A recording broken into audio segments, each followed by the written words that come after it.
Hello, I'm Jason Roeder, and this is my partner in ministry and life, my wife Vangela. We're having so much fun trying to get this recording and video right. We both started FCA when we were in high school. I was in Amro, Wisconsin, about 16 years old. I was about 1990. And I was in Annapolis with the Naval Academy. My dad was a chaplain there. I've been a student huddle leader and a coach huddle leader in Sandy, Oregon at Sandy High School. We've been asked to share on the love language of physical touch. And this is my favorite love language. It's one of mine, and so I'm excited to share. But I would have to say this. This is probably one of the most misunderstood of the 5 love languages, because many people think physical touch is mostly about touching that leads to sex. And while that's a great byproduct, there's so much more about physical touch for you to understand. There's different ways that physical touch communicates things to your spouse. But before we talk about that, let's look at how Jesus used this love language in the Gospel of Matthew, chapter 8, verses 1 through 3. The context is this. In biblical times, there were people who were considered outcasts. It's very same and very true today, right? Some were outcasts because of immoral sin or things that they committed publicly. Others were outcasts because of sickness or disease, or think of a pandemic, right? Well, leprosy was very bad. It was not only bad physically because your flesh was falling off, but it was very bad socially. The law separated unclean from the clean people because only those who were ceremonially clean could worship at the temple. So touching someone or something that was unclean would make you unable to go to church. So lepers were commanded to cry out, "Unclean, unclean," if they had anyone that they approached. So it's super embarrassing. But in Matthew 8, 1 through 3, Jesus does something most Jews would find repulsive. Yeah. He actually touched a leper. leper. It says, when he had come from the mountain, great multitudes followed him. And behold, a leper came and worshipped him, saying, "Lord, if you are willing, you can make me clean." Then Jesus put out his hand and touched him, saying, "I am willing, be cleansed." And immediately his leprosy was cleansed. Now let's think about this. What was the significance of this touch? Jesus didn't have to touch him. He could have just said it and spoke a few words, but he did touch the man.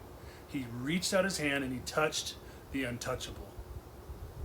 What do you think this communicated to the leper? That Jesus didn't consider him an outcast. That he was loved and accepted in his eyes. So physical touch can communicate love, respect, and acceptance to your spouse as well. Now, Jesus showed this with children. He wanted them to all come in, and he welcomed them. And the disciples were going, "No, no, no, go away, go away." And Jesus was like, "No, bring them along. I want to minister to them. I want to hold them. I want to touch them." He just wanted to love on them. That's right. When the disciples brought the children, Jesus saw them pushing them away. And he was very displeased. And he said, "Let the children come to me, and do not forbid them, for such is the kingdom of God. Assuredly, I say to you, whoever does not receive the kingdom of God is like a little child, will be not allowed to enter." He took them in his arms, the kids, and he put hands on them, and it says he blessed them in Mark 10, verse 16. Now, let's be honest. There are times in all of our marriages when we feel discouraged or disappointed because, well, we're being a little unlovable or we're having a disagreement. I would call it a growth talk because it's talks that help you grow, right? And those are the moments that we need to understand how our love languages and physical touch can help us.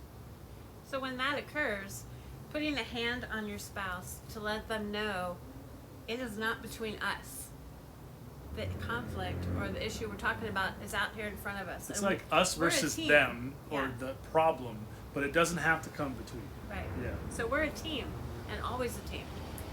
If you're a spouse of someone who is touchy-feely like me and really appreciates physical touch in the marriage, when you're having conflict, don't forget to at least just put your hand on their shoulder, or at least if you're feeling you don't want to touch this person right now, just remember, touching them really does communicate, "I still love you, honey, but we need to get through this," and so don't remove that. Andy Stanley is a pastor in Atlanta, Georgia, and he talks about the busy schedule And the weight of being a coach or in ministry is mentally and emotionally taxing. And he talks about if you're going to cheat on anyone in that scenario, cheat on the church or cheat on your team. And what he's talking about is take time for your spouse. Don't keep stealing from them. Now, you know as well as I do as a coach, when you're in season, it is a big challenge to have time for your family, let alone your spouse. So one of the things we learned from a ministry mentor that really helped us, a couple, is schedule vacation time immediately after your season. Or schedule a 3-day weekend during a break so that you can spend quality time and reconnect with your spouse. Yes? Yeah. Right on. Here's another thing. When you do have those crazy seasons, just don't forget, as a spouse that's supporting someone who's heavily involved in coaching or in ministry, just recognize the way that you can encourage them through this love language of touch. It could be a simple kiss that you blow them on their way out the door. An act of physical touch still makes you feel loved, and it fills our tank. Would you say anything else about physical touch in marriage? I think it's just important to always know that you guys are on a team together. Yeah. And that you love each other no matter what you're going through. Yeah, right on. Here's a couple questions for you to consider. When leading out of your marriage, you want to make your marriage your first priority. You want to make your marriage a passion, your greatest gospel message. What are some things you can work on, or one thing you can work on as a couple that you would love to see yourselves grow in the next few weeks? Another question would be, if there's something that you would like more of or less of in the area of physical touch from your spouse, be willing to communicate that to them and not expect that they're going to read your mind or just figure it out, but that to lovingly share, these are the things that make me feel loved. And don't forget that the conflict is never between. That's right. It's not here. No, it's out out there. It's us versus them, right? So we're so happy that we got a chance to share with you, and we just really hope and pray that during your busiest times of coaching and in ministry and busyness, that you guys will take time to show love and take time to invest in each other and really do what you do out of the overflow of your relationship in your marriage. And hopefully all those things glorify God. Thank you for listening, and God bless you in your ministry and your coaching, and And bless your marriage. bless your marriage. Take care. Love you. Bye.